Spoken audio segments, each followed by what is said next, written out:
All right, we're looking at finding the slope of a line through 2 points. Slope is a measure of how steep a line is, and the formula for slope is just rise over run, meaning to get from this point to that point, how far up do you have to go and how far over do you have to go? There's a formula for it. I'm not going to use the formula. I don't like formulas. If you want to look it up, that is fine with me. What I want to do to find this slope here is to plot these 2 points just real quickly. 9 comma 4 is over 2, 4, 6, 8, 9, and up 4 right there. And negative 1 comma 2 is right there. Now I can tell by looking at these 2 points and drawing the line through them that this line is not very steep, so its slope is not going to be a very big number. And it's also going uphill, so its slope is going to be positive.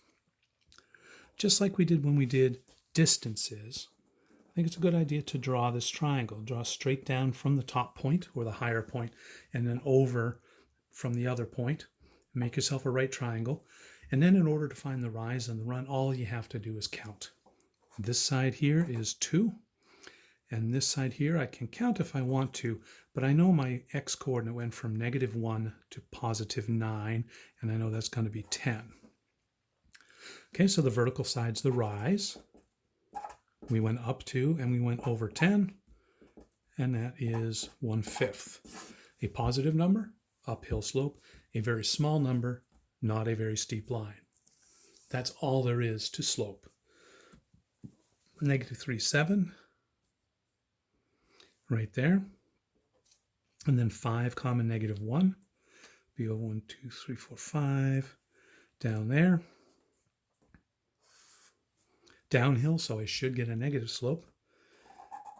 And kind of in between steep and not steep. So I should get a number that's not very big and not very small. Draw my little triangle there.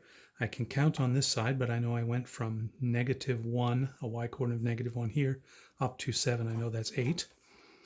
And then going from negative 3 over to positive 5 is also 8. That's a terrible looking 8. There we go.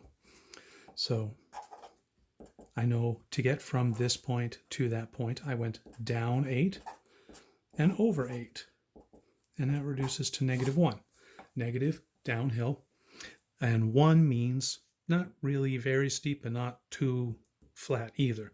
That 45-degree angle there would be a slope of 1, or negative 1 in this case.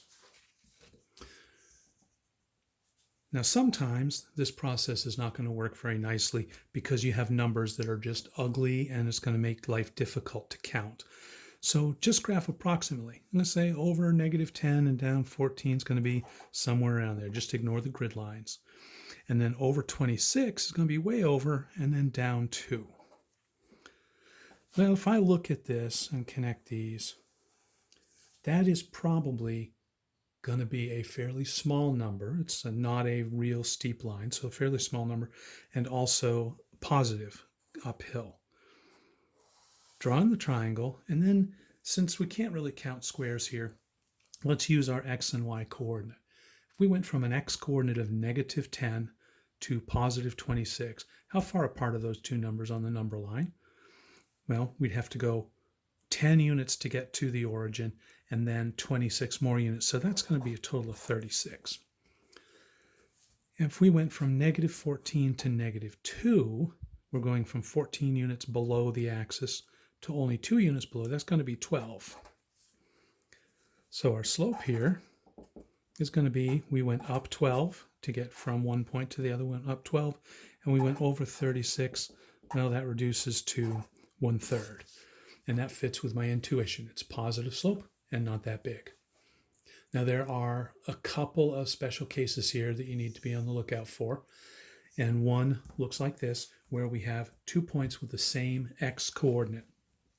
And if you think about how you'd graph those, you go over to 2, up 6, over 2, down negative 5, and you would have those 2 points vertically related to each other. Our textbook and other textbooks say that that line has no slope. I really don't agree with that description. I think that line has an awful lot of slope. I would call that infinite. But MyMathLab, it's going to be probably a multiple choice sort of thing. It'll say, tell me what the slope is, or select no slope. A vertical line has no slope, and then, not surprisingly, this one, we have the two y coordinates are the same, so we'd go over 2 up 6, over 3 up 6, and we have ourselves a horizontal line, and our slope of a horizontal line is just going to be 0. It's not steep at all. Remember, slope being a measure of steepness. If we have a line that has no steepness, then the slope is going to be 0. See you next time.